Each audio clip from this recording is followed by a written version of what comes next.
This is an audio recording of Young Jimmy by David Duhame, narrated by the author.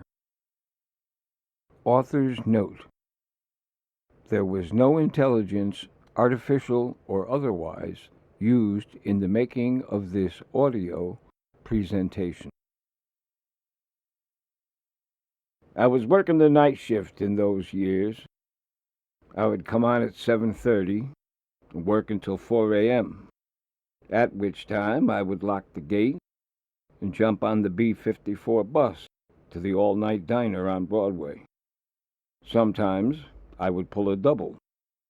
I would open up at noon and work straight through till 4 a.m., at which time I would close the gate and collapse on the pool table. Sinatra was the name of the game, along with Louis Armstrong and Ella Fitzgerald.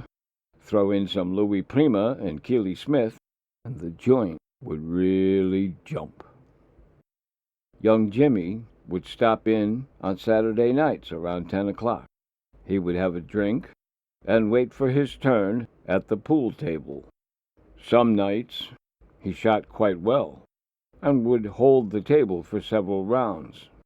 Young Jimmy was a guard on the Staten Island Ferry.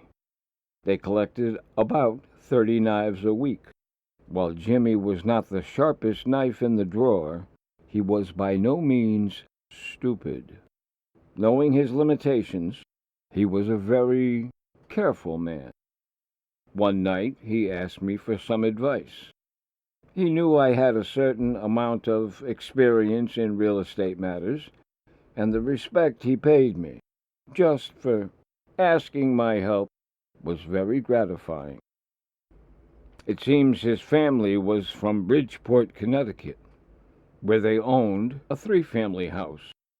It was in good condition due to the fact that renovating kitchens and bathrooms was the family business. The house was filled with the extended family: Grandmother Rosemarie, Uncle John and his wife Marisol, brother-in-law Big Jim and his girlfriend, who everyone called Aunt Louise, several children of all ages, and young Jimmy. Big Jim was not all that big, but he was a lot older. Young Jimmy was not all that big, but he didn't deserve to be called little. Hence, young Jimmy. 2 businessmen had stopped by the house and introduced themselves as representatives of the Trump organization. Donald Trump wanted to put in a racetrack in downtown Bridgeport. The men said they would be willing to pay a good price if the family was willing to sell. They said the family should talk it over, and they would stop by in a couple of days. "What should I do?" asked young Jimmy. "Would you like to sell?" Jimmy said that if they sell it at a good price, they could buy a cheap 3-family, and they could spruce the place up. I told him to ask the gentlemen to put their best offer on the table so we could see where they stand. Saturday night rolled around. The Bassa was playing on the jukebox, Brazil 66 and a little Jobim and Astrid Gilberto, and the place was in a very good mood.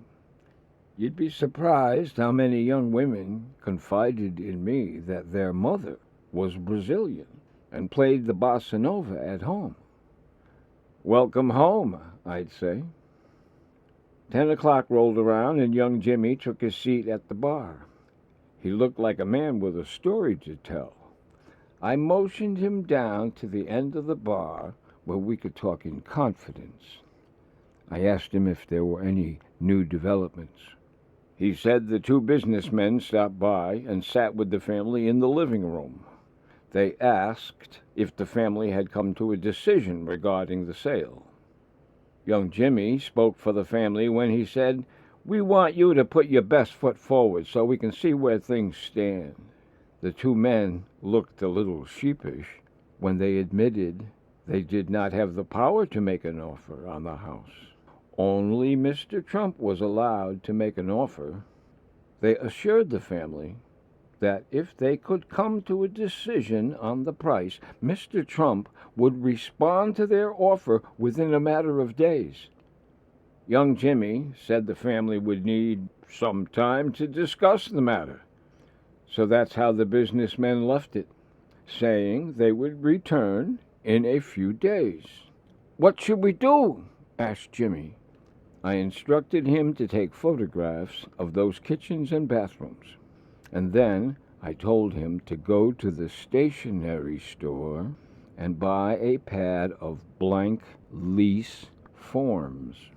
I told him to write a lease on every living space in the house and fill in the rent, but not too much. These guys were not stupid and would soon become familiar with the rentals in the neighborhood. Then I suggested he tell the Trump Organization that he would sell for 10 times annual rent roll. So that's what he did.